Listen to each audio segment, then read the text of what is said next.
In 1984, Wesley Shermantine and Loren Herzog would embark upon a drug-fueled killing spree spanning 15 years.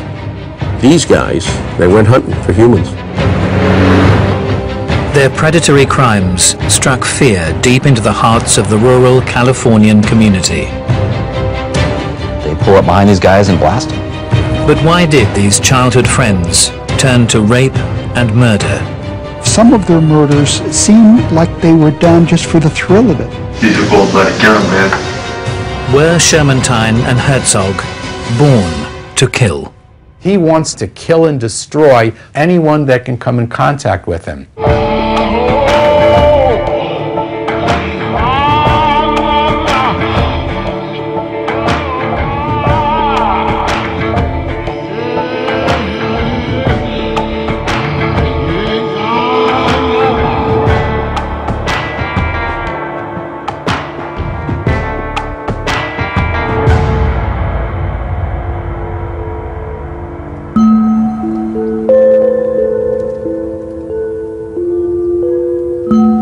It would have been a bloody mess. They'd have had to gone somewhere and done something about the blood. Bounty hunters Rob Dick and Leonard Padilla are looking for bodies. This square, which is in front of us, is all cattle land, and that's referred to as the boneyard. They're searching for victims of the so-called speed freaks, a serial killer case with a body count primed to break the most notorious of records. It's kind of scary on the numbers.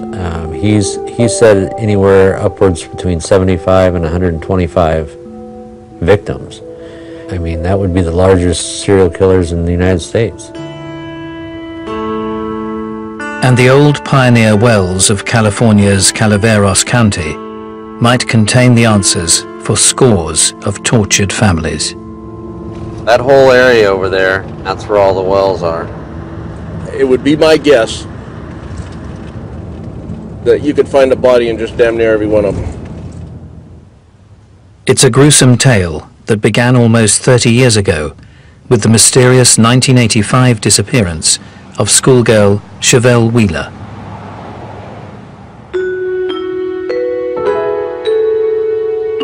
Chevy was a 16-year-old high school student, lived in Stockton here with her family, sort of a pretty blonde, blue eyes, you know, girl, sophomore year.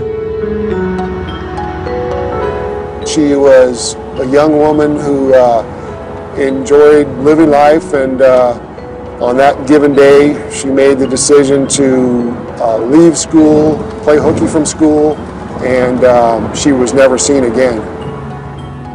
Chevelle Wheeler was dropped off at Franklin High School, which is where we're at right now, by her mother approximately 7 o'clock on October 7th of 1985. There's no indication that she attended any classes at that time. The initial investigation indicated that she had received a phone call prior to going to school at her home. Chevy's sister overheard her talking on the phone and overheard bits and parts of that conversation that led her to believe that Chevy was arranging to skip school and meet somebody that day. As I recall, the sister actually asked Chevy Wheeler what she was going to do, and Chevy Wheeler told her she was going to smoke some marijuana with Wes. Chevy's mom and dad, they had known Wes as kind of a friend of Chevy's that had, not really a friend, but had been around her a couple times. They had met him. The next day, you know, Wesley Shermantine shows up at their house, comes in his pickup truck, and they're like, you know, where's my daughter? What'd you do with her? You know, she played hooky with you yesterday. Where is she? And he's like, no, I don't know where she is. I didn't take her. Kind of laughs it off, you know. It's like, you know, what are you asking me for? During that investigation, he was interviewed, and at that point in time, he indicated he had no knowledge of her being missing and knew nothing of her whereabouts. Despite his denials, 19-year-old Wesley Shermantine became the prime suspect, and his family's hunting cabin in the Calaveras Hills was searched for any trace of the missing teenager. The detectives executed the search warrant, they served the search warrant, and laboriously detailed and memorialized every item they thought had some significance, including drops of blood that were found in the cabin. Despite police suspicions, Shermantine denied Chevy was ever at the cabin. His story was that they had trapped and hunted animals, cleaned them in there, and so that explained blood or whatever was found in the cabin. One could never confirm that, in fact, Chevelle Wheeler was in that cabin, had been injured in that cabin, or had been hurt in that area at all. Back then, we did not have DNA, so we were never able to make a case against Shermantine for the disappearance of Chevy Wheeler. Chevy had vanished off the face of the earth. Lo and behold, Chevy Wheeler never came home, and her body was never found. So just who was Wesley Shermantine, this 19-year-old, believed to hold the key to the mystery of Chevy Wheeler's disappearance?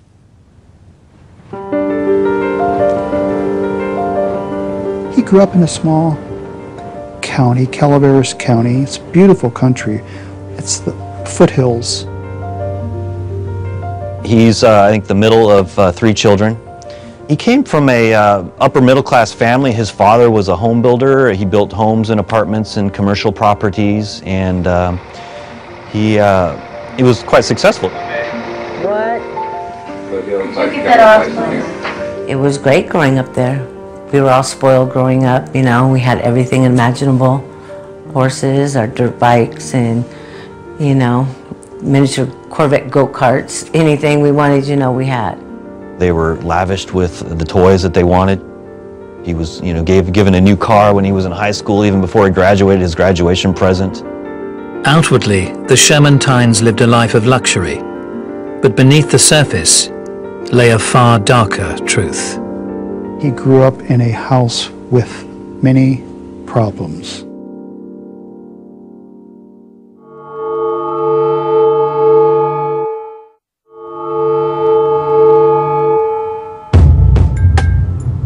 In 1985, Chevelle Wheeler from Stockton, California, disappeared from outside Franklin High School. Planning a day playing truant, the 16-year-old would never return. As the investigation progressed, all eyes turned to one man. The prime suspect was Wesley Shermantine back then, and the detectives looked into him. The Shermantines were prominent in the community, but not always for the right reasons. I think they're known as a family that pretty much does what they want to do. You know, if you got in their way, I think they probably dealt with you in a way that, you know, wasn't to walk away or turn the other cheek. It was kind of like if you had a beef with the Shermantines, you'd rather not have had a beef with them. That was their reputation anyway. Domestic violence was commonplace, with the children often on the receiving end of their mother's outbursts. She drank a lot. She abused all of us kids. I remember her breaking one of those industrial thick brooms over my sister's back. I learned later that his mother, supposedly, and his father would shoot guns at his feet as he was growing up and make him dance as a form of punishment when he got into trouble. You little brat. Talk to Grandma now. Anytime you have a chaotic home life that involves aggression, abuse, guns, belligerence, and alcoholism, you certainly have a child who's not clear where safety lies. She was very abusive. I have scars. I had been shot by her. I have been stabbed with a barbecue fork several times. I've had broken nose from her, stuff like that. She beat us. But it wasn't only family members that would face the full force of the Shermantine temper. His mother took somebody's house out with a bulldozer one day. She apparently was upset at somebody who hadn't paid a bill to her husband, went straight for the man's house, drove through his house. Apparently the bulldozer blade came right into the bedroom where the man was sleeping and missed him by inches or feet. I think Shermantine has what I call narcissistic immunity, this sense of I can do anything, and I think he did get that from role models, from a mother who would feel like I'm angry, so I'm entitled to hurt anybody in any way I want to. I think he would see that and believe that for himself. Despite their best efforts, the police were unable to tie Shermantine to Chevy's murder and were forced to let their prime suspect walk free. In my experience, when offenders beat the system at the level of the investigation, the trial, or even the appeal process, they become emboldened. They think that they're superior to everybody else. It would be 13 years before the mystery of Chevy Wheeler's disappearance would begin to unravel. In 1998, the case would be reopened after police developed fresh evidence that put Wesley Shermantine back on the authorities' radar. I was on the homicide team, and that Chevy Wheeler case was reopened as DNA became more and more acceptable in the courts. It was decided to send those blood drops that were recovered from Wesley Shermantine's parents' cabin to the Department of Justice for DNA analysis. And the preliminary results came back that it was Chevy Wheeler's DNA. And that would be enough to file charges, we felt, on Wesley Shermantine. But I chose not to file it until we got the full results so that we could be sure we could get the results in evidence in a court of law. So by waiting, it was a tragedy, because as we're waiting, there's another girl that disappeared. My daughter was a very bubbly girl. She always called me Daddy. She just turned 25, and she just enjoyed life. Cindy, she had a little trouble like teenagers do, and then she was out of it, had been cleared. She had just gotten a job, and she had just bought herself a new car on her own, which she was very proud of. Friday the 13th in the year 1998, Cindy Vanderheiden goes with a friend, a guy who's kind of sweet on her, to a bar in Linden. It's her dad's bar, in fact. Here is the old bar to the left. Here's the Linden Inn. Yeah, it's the library. She wanted me to go do karaoke with her because we had that karaoke that night. And I was too tired. I said no. I'd just rather just go home and go to bed. I got to get up early tomorrow, and that's the last time we seen her. The next morning, Cindy doesn't come home. She's gone. I looked out, and Cindy's car was gone, and so I thought she'd already went to work because she was supposed to work that Saturday also. And then when I left, I went down by the cemetery here in Clemens, and when I passed the cemetery, I seen her car. Cindy's car was parked right here. I came around the corner just like this car came here, and I looked over and I seen it, and I went down there and I turned around and came back. Looked inside, and her purse was sitting in the back seat. It was a two-door, and everything looked neatly in place. Like you don't do that, you know. I couldn't understand it, so I drove all the way back in, and I asked my wife, have you heard from Cindy?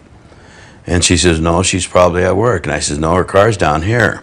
And that's when we got worried and called the sheriffs. Cindy Vanderheiden just never came home. Like Chevy before her, Cindy seemed to have simply vanished. The community rallied around the Vanderheiden family, scouring the landscape for any trace of their daughter. The whole community came together, and we just started looking. People start searching. They search the cemetery. They walk the grounds. There's a river nearby. They search the river. Dragged the river and everything else, and we still couldn't find her. People were looking down every mine shaft. It's the foothills up there is, gold country. So there's all these old mine shafts that are abandoned. Where is this very reliable girl, Cindy Vanderheiden. Where is she? Eyewitness reports suggested Cindy had been last seen talking to local construction worker Loren Herzog. Herzog used to come into the bar and drink and talk. He had a lot of friends there. He was a big guy with long hair and tattoos and wore cut-off shirts. I mean, he kind of tried act like a big guy, that guy, and the girls seemed to thought he was attractive. I thought he was like a punk, you know. He seemed to get along with everybody. One person Loren got along with more than any other was Wesley Shermantine. Loren and Wes were great friends. They did everything together. This is Fine Road. Loren's residence is going to be right here on the corner coming up. And then Wes grew up right over here on the left side. Loren grew up right across the street from his buddy Wesley Shermantine. And really, I mean, it's hard to talk about Loren without talking about Wesley. There's sort of a symbiotic relationship there. Growing up as little boys, you know, they were neighbors, friends, playing, you know, little kids all the way up through to high school. Loren, as a matter of fact, would go on every hunting trip or camping trip, fishing trip. My parents always included him. It seems that Wesley was sort of a domineering, sort of the aggressive, dominant figure in their friendship growing up, and Loren was sort of the subdued sort of follower. I've talked to people who rode the school bus together with Wesley and Loren, and they describe Wesley as just being a stinker, who was the guy, the bully on the school bus that you always wanted to avoid, and you just hope that he didn't pick on you that day. And trotting behind him was Loren Herzog, just a cute little, blonde kid, just every mother's, dream child. Despite Wesley's troubling early behavior, few would have imagined he would grow into a man capable of murder. With new leads having been developed in the Chevelle Wheeler case, and his proximity to Cindy Vanderheiden on the night of her disappearance arousing suspicion, once again authorities would take a hard look at Shermantine, the only viable link between the two missing women. Sure enough, a search of his truck would uncover compelling evidence. They find blood evidence on the passenger the post on the headrest, and a little bit in the trunk that had obviously been cleaned. And they did DNA analysis on those drops of blood and learned it was Cindy Vanderheiden's blood in Wesley Shermantine's car trunk.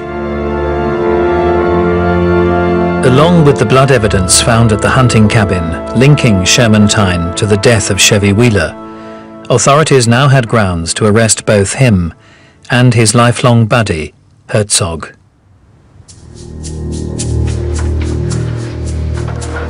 Wesley Shermantine is arrested. You have the right to remain silent. Anything you say can and will be used against you in a court of law. You have the right to talk to a lawyer. Doesn't say much of anything. If I had something to do with Cindy's disappearance, I would have been gone a long time ago. Loren Herzog is arrested, and he talks. He was probably telling me to do this or do that, and you know what I mean? And he talks for days. Herzog spilled a terrifying account of how Cindy Vanderheiden met her end at the hands of his best friend. Cindy wanted to go party. So, she kind of talked to me and Wes. Loren Herzog eventually tells the detectives that he and Wes were with Cindy Vanderheiden in the bar that night. They whispered to her, "Hey, ditch the boyfriend." She was going to meet them after the bar closed to party. They agreed to meet at the cemetery. Lured by the prospect of partying, Cindy got into the passenger seat of Shermantine's truck. Wes takes off and we're driving down the road. And I just kind of like sunk in the back seat. She's scared, terrified. She says, take me back to my car. What are you doing?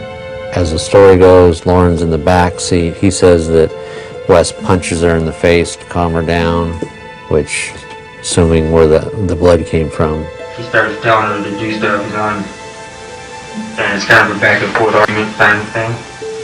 And I mean, do stuff as in sexual acts, I guess is what you call it. According to Loren Herzog, Wesley Shermantine starts raping Cindy Van der Heyden. And she's resisting, she's fighting, and she's screaming, actually, to Loren, "Stop him, help me." What really got me, I mean, she was tough. She was tougher than I am. He said Wesley Shermantine takes out this knife, had her from behind, and slit her throat. And Wesley Shermantine comforts her, although that's not the right word, with these words, "Let it come naturally. Just let it come naturally." Yeah, I remember him saying, "Just let it come natural." My head was spun then. Just real brutal. And Loren Herzog lays this out and claims he was afraid to get involved. He took the blanket out of his trunk and wrapped her up. Put her in the trunk. He said, "Help me lift her in the trunk." I said, "No way." But Herzog wasn't finished there, and what he was about to reveal would stagger investigators and shock the rural community to its very core.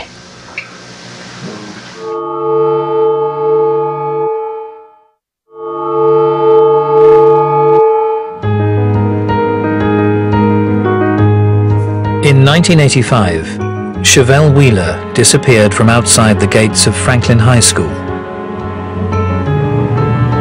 Some 13 years later, local waitress Cindy Van der Heyden would also vanish without a trace. Although the two cases were separated by more than a decade, they were connected by one man, Wesley Shermantine. His childhood friend, Loren Herzog, was also implicated in the slayings, and Herzog would not only confess to his involvement, but go on to reveal an even more shocking story. Loren gave intimate details of several homicides that were at the time unsolved homicides. Herzog identified his friend as a cold-blooded serial killer with multiple victims to his name. Back in 1985, a savage double murder had left detectives baffled. This area was just really known for women from working prostitution in Stockton would bring their johns out here. This is the area where the two victims' bodies was recovered outside of their car. Loren and Wes were driving by after either coming from or going shooting, and for whatever reason pulled over and shot both of them.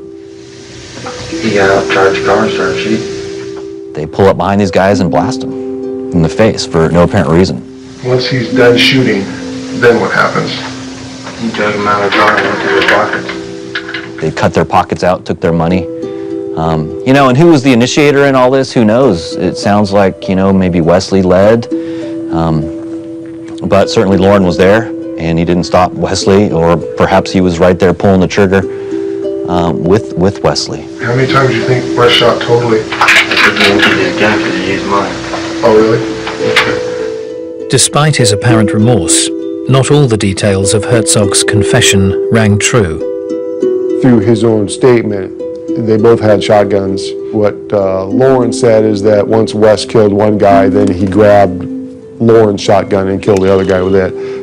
That doesn't make any sense.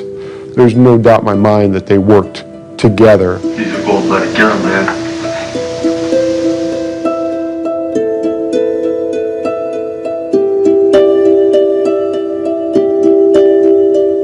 Typically when you get team killers, you have one who's dominant and the other is weaker, perhaps gets a typo kind of character, or easily led, malleable, dependent. Or you have two psychopaths that come together and are so excited that they share similar notions about how they should treat other people. That's quite a powerful team. Evidence of the pair's vicious character traits have been visible since their adolescence. They just started being real cruel, you know, and defiant. Drugs, drinking a lot, getting in fights. They were known to be partiers and go out and hunt and you know, kind of just do whatever they felt like doing. When you have kids in a community where there aren't a lot of choices in their friends, you know, they come together and they hang out, they start telling each other their ideas, and maybe they start revealing some of their darker thoughts, and if those are received, they'll get bolder and bolder until they egg each other on into let's try something. But it wouldn't be until late one Halloween night that those dark thoughts would become a cruel reality. Wesley's sister, Dolly, would be the victim. When I was in junior high, we'd all came back and Loren had spent the night at our house. And he snuck into my room that night, anything, because our mother would never believe it. So we never spoke about it. Never spoke about it at all. Added to the deviant mix was the substance that would eventually earn Shermantine and Herzog the tag, the Speed Freak Killers.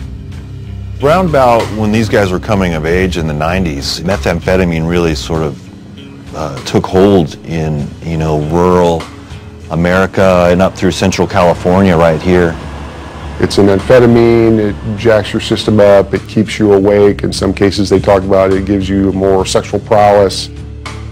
Speed is a real agitator and also makes you feel quite grandiose and powerful. It changed him a lot, I noticed. He became really withdrawn, not talkative anymore, you know, cruel, mean, you know, even mean to animals. What it does do, as so many drugs and alcohol, serve as a disinhibitor. Methamphetamine is just an awful drug. It's highly addictive. There's physical deterioration, there's psychological deterioration, and there's moral deterioration. The dog was out there on a chain, and he was barking one night, and so my brother just went out there and just started kicking the dog. I mean, kicking it, trying to kill it. You know, people in high school, they go out and have a few beers, they go out and make it with a girl, and then they go home. Well, these guys, they got bored doing that, so they just continued it by raping and sodomizing and killing. And then the drugs, they add to the, whatever thrill it is, they add to it. Supposedly high on methamphetamine, the keen hunters would go on the rampage. They weren't robberies, they were just, I call them thrill kills. You know, you see someone, you take out your shotgun, and you hunt them down, chase them, and you kill them. And that's what some of these murders were like. The idea of, you know, the hunting culture and being manly and, you know, having your guns and crossbows and whatnot and bringing down big game, that would certainly feed into their sense of identity, especially together. So the idea of, oh, you know what, we should start hunting humans, that would just be more like sport. Along with Cindy Vanderheiden and the double murder, Herzog would point the finger at his friend for more, including the brutal stabbing of prostitute Robin Armtrout. I don't even remember how he picked her up or whatever. I just remember that he killed a girl and stabbed her to death. I don't know where he left her. And the roadside shooting of Henry Howell. They were driving back, you know, again high on meth from gambling up Lake Tahoe. Wes and Loren were just driving down a roadway, saw Henry Howell on the side of the road. And Wesley says, "Hey, turn around. Let's let's go check him out." So Loren is driving, flips a U-ey. They come back, and Wesley gets out with his shotgun and says, "Hey, buddy, you okay?" Kind of stirs a little bit. And he said he just put a gun in the back of his head and pulled the trigger, didn't even say anything. You know, I remember it shocked me when I heard the gun go off. I mean, I jumped and it was like right in the same spot. Yeah, he just left. Herzog's confession, along with other evidence, would lead to a death sentence for Wesley Shermantine in 1999, while Herzog himself would be sentenced to 78 years in jail. However, neither he nor Shermantine revealed the whereabouts of Chevelle Wheeler or Cindy Vanderheiden.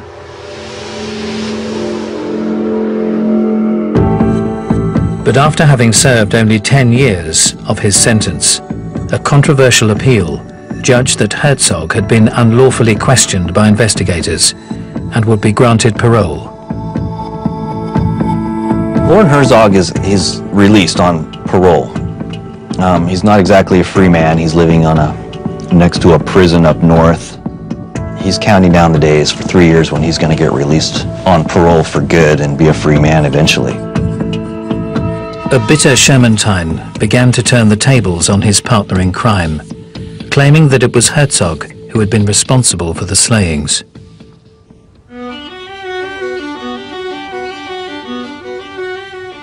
Wesley Shermantine starts sort of plotting against Loren. He starts, sending us information about where the bodies are buried in what Wesley calls Loren's boneyard. He asks me and my newspaper for payment, $10,000. I say, no, we can't do it. So we kind of hit a dead end. Watching events unfold was bounty hunter Leonard Padilla. So about this time, I'm working away at my desk, and I get a call from Leonard Padilla, bounty hunter up in Sacramento. He'd seen some of the news stories about sort of my negotiations with Wesley Shermantine, and he says, yeah, whatever he wants, $10,000 a body, a TV. You tell him he's got it, Scott. Let's do this. I could not bear to live if somebody hurt my daughters and then not being able to find them. And if he wants to blame it on Loren Herzog, be my guest. Be my guest. Let's just help me get some bodies up out of the ground. This whole area out here. You see how vast it is. Wherever you see a windmill in the distance is the new wells. So what Wes would always say is that wherever you see a windmill, there's at least 1 or 2 old wells right nearby. And that was their dumping ground. As the finger of suspicion began pointing back towards Herzog, there would be a fresh twist in this tragic drama. When he learned that Wesley Shermantine was about to disclose where all the bodies were, he ended up hanging himself. As I look at this, I would believe Shermantine did it purposefully because he didn't want Herzog to be out of prison, and he's still in prison. And rather than go back to prison, he probably just killed himself. He just couldn't stand the thought of returning to prison. But the interesting point is it was Shermantine who orchestrated that, and I think that speaks volumes to just how sadistic and miserable of an individual he is. It's an amazing scenario. From his prison cell on death row, even all of these years later, Wesley Shermantine holds power over Loren Herzog.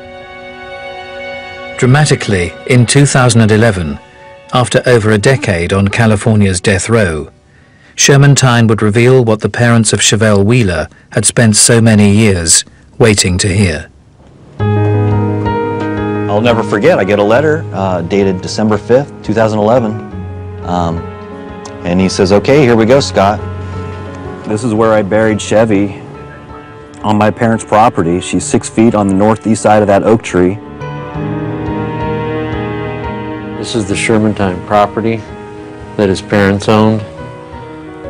When Chevy was killed, there was a cabin up here.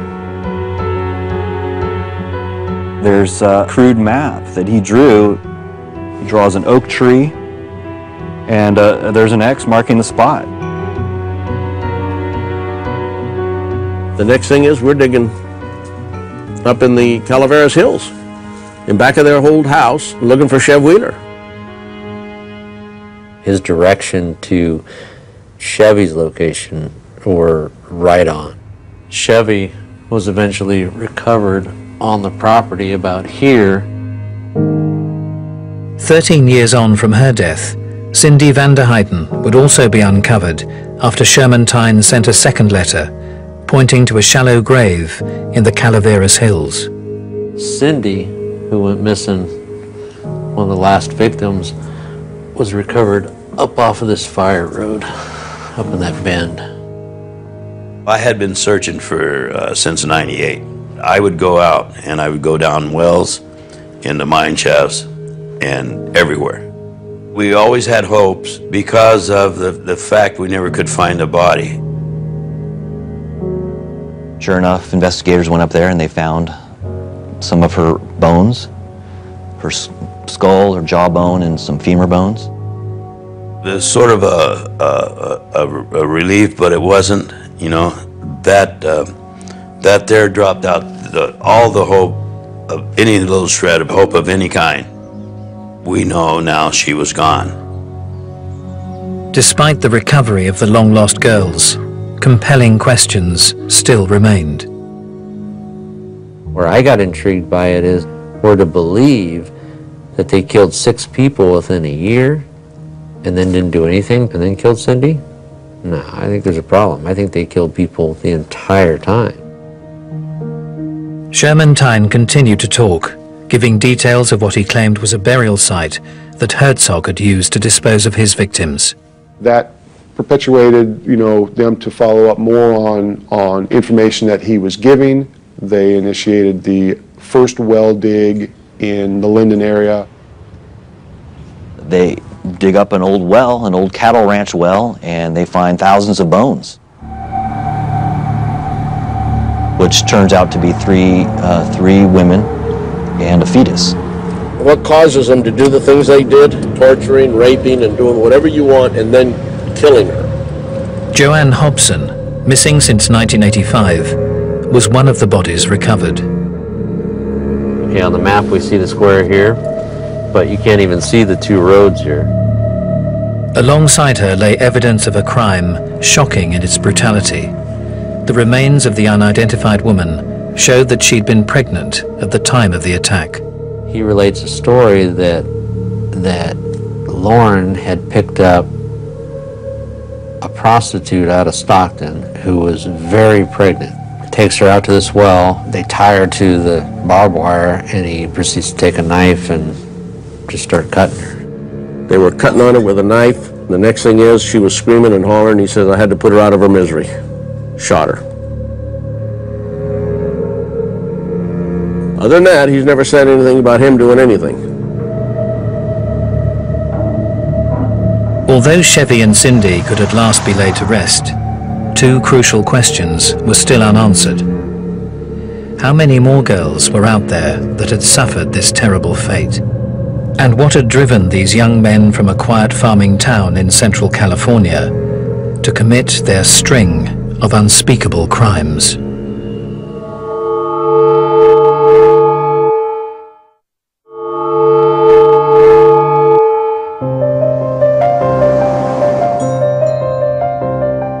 For 14 years, Wesley Shermantine and Loren Herzog stalked their community for innocent, unwitting victims. Released from prison after winning a controversial appeal, Herzog committed suicide upon hearing Shermantine had promised to give up the location of further bodies. Many more cases linked to the pair remain unsolved. These guys, they went hunting for humans. How bad do you want to have a certain kind of fun? What kind of a thrill do you get shooting a guy at 300 yards? What kind of a thrill do you get gutting a 27-year-old pregnant woman?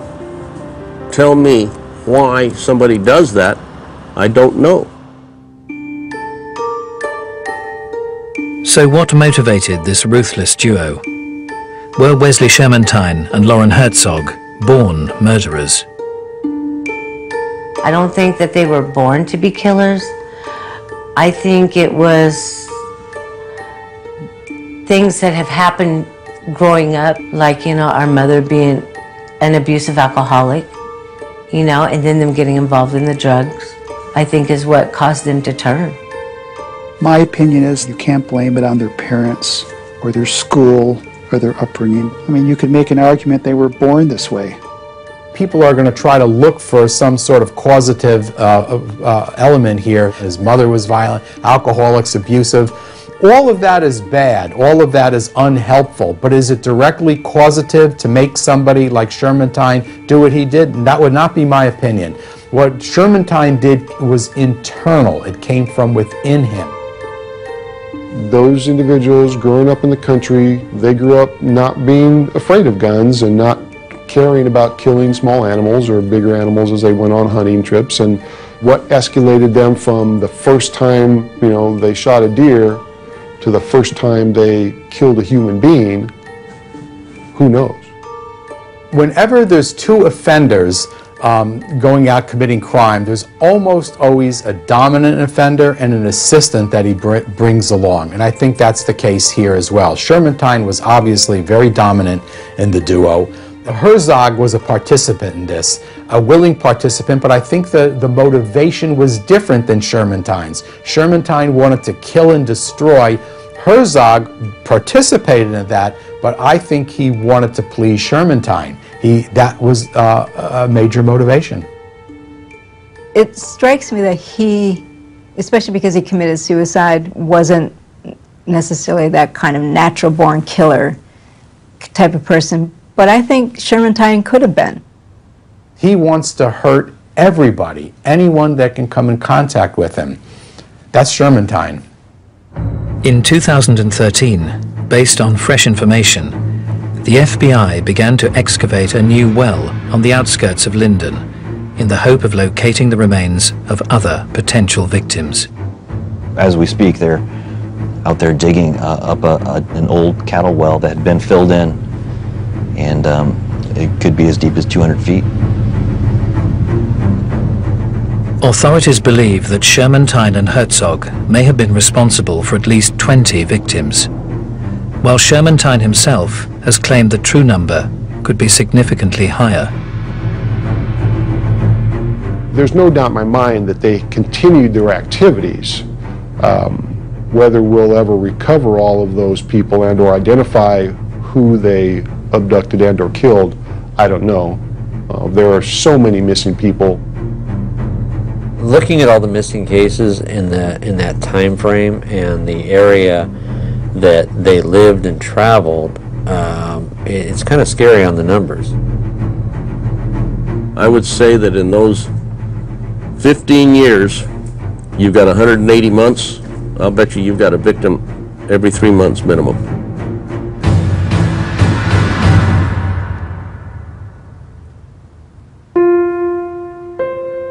Even from his cell, Shermantine continues to haunt the lives of those that were unfortunate enough to cross his path. Baby sister, I want you to know anything I ever did to you was because I've always loved you. If my love for you caused you pain, I'm very sorry. I know the Lord will forgive me, and I hope you do too. I had blocked out a lot of stuff, a lot of bad memories. And I had blocked out after Loren had raped me, Wesley had raped me too.